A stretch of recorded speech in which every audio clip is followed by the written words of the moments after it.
Hey y'all, hey, it's your favorite girl in the world, D Ford, and you already know the Culturally Connected is still here, rocking and rolling with you for our 29 days of Black History in Shreveport. And I have the amazing, the beautiful, one of my sheroes, guys, the amazing Miss Kimberly Sandifer. How are you today? I'm awesome. It is Sunday, the sun is shining, it's not too cold, and it's not too hot, so I am doing amazing. It's perfect, right? Yes. It's perfect in its own. Yes.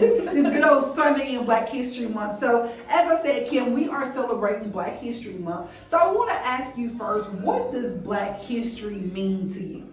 Black history means so much to me. It's such a broad subject. But for me personally, knowing, well, I'm not going to tell my age. However, there was a point in time in school where it was, how do I say this? We only got a little bit of Black history. As I become a more seasoned adult, let me say that again. As I become a more seasoned adult, I know that Black history is behind most everything we see today. Black history is more than I could have ever imagined. Right. But for me personally, I believe Black history is something that not only needs to be talked about 29 or 28 days a year.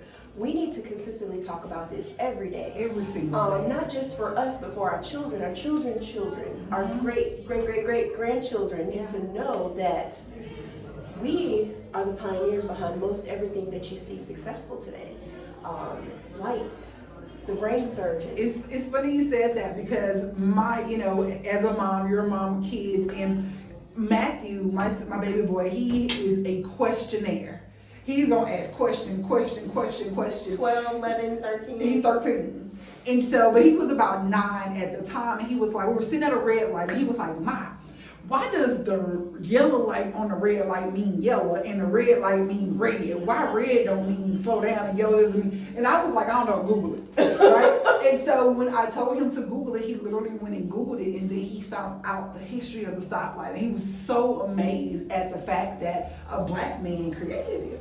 So and that just goes to say what you were saying about how it's something that needs to be spoken about all the time. It's kids who sit with this mini computer in their hands all day and don't know that a Black man is the person who invented the phone.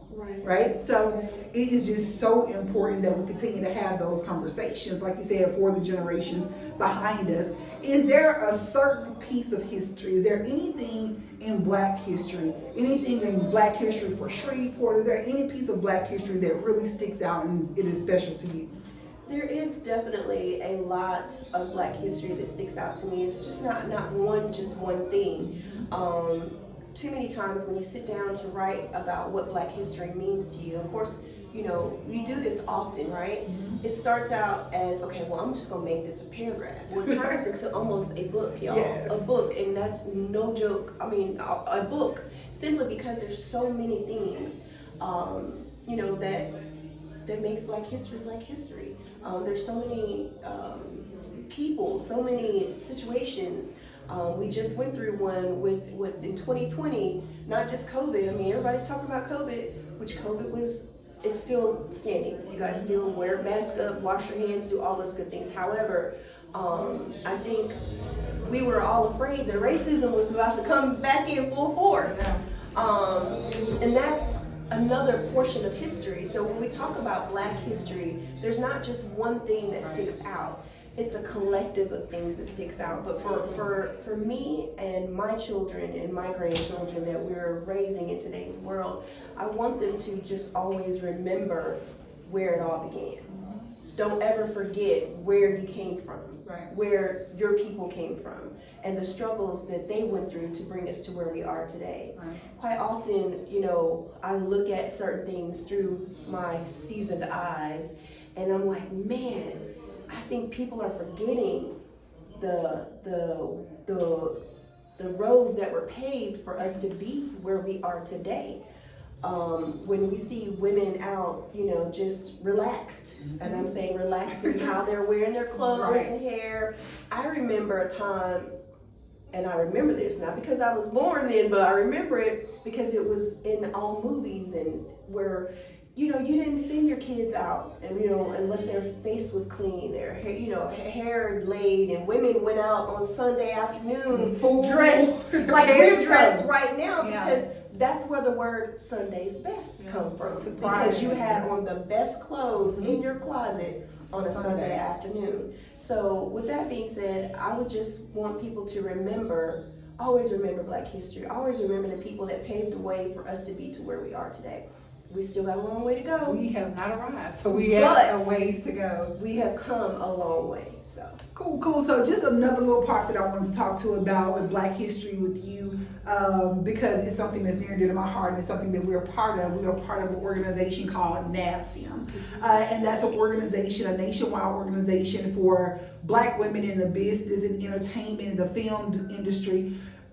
In a day and time like now, do you think that we would have had a NABFIM back in the day? I tell you, honey, we would have been back in the back alley. They would have hung us, because they would have been like, "Oh, y'all think y'all are Black women?" Yes. It's not that yes, Black would be an issue, yes, but now we're women, and that's why I wanted to speak about NABFIM. I wanted to talk about the women, the role that women play in Black history, because Black history, all of our forefathers and our ancestors, they fought and did those things like that, but it was really the women who really pushed this trajectory, this freedom march forward, and it brought about things like NABFIM. So let's talk about NABFIM a little bit. Shouts out to our amazing founder, because she is a historian herself. Yes, Johnny Walker. Yes. Look her up, Google her. Yes, Johnny Walker, Black woman historian, big time in radio. One of the first Black, one of the first Black VPs or female VPs. For Def Jam. So just all sorts of amazingness. But how important are groups like NABFIM to history, or to Black history? It is so important, Dorian. It is so important because, when we speak of our organization, there's two caveats in it. There's one, that we're Black, and then there's two, that we're women. And, it's one thing to just be a Black person, but it's another thing to be a Black woman in the industry. Yes. I was actually just speaking to a gentleman a couple of days ago, he's not young, he's young at heart, but who has been in the industry for quite some time, and he's high up in the rankings. And we were discussing women, how hard they have it in the industry. And when I brought it up to him in the organization, he sit back and he just kind of looked at me and he said, "Well, you know what, Kimberly, I will tell you this, women have it hard in our industry." And we're speaking of the entertainment industry, guys. Right. I could go on and on and on about that. But we'll save that for Women Music Month next month, and we'll talk more about that then. However, NABFIM, we are the National Association of Black Female Executives in Music and Entertainment. And we are a resource base for women in the industry. We provide workshops, we provide mentorships, we provide just tools of service that women may need to navigate such a fickle industry. Yes. Now, that's not to say we don't have men in our organization. We call them NABFIM Rocks. Oh yes, now I'm about to say, wait a minute, NABFIM Rocks. Yes, NABFIM Rocks. Those are the guys who are the backbone of our industry. And please check our website out at nabfem.org. Yes, and that's NABFEME.org. Yep.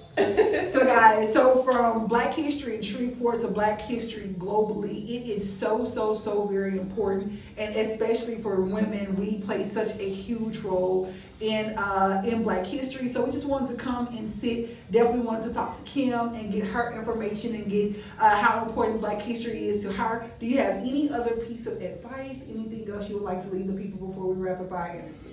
Of course, I would always say that in everything you do, take pride in what you do. Take pride in the product you put out. Take pride in what you say and how you carry yourself.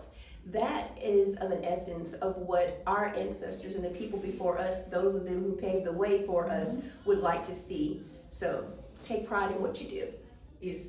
I love that. Pastor Nara said earlier today, for you not to take pride and for you not to do better for yourself is a slap in the face of our ancestors. So let's not slap our ancestors in the face. Let's do what Kim said, and let's make sure that we take pride and keep who we are at heart. We love you guys so much. Don't forget to stay connected. Peace.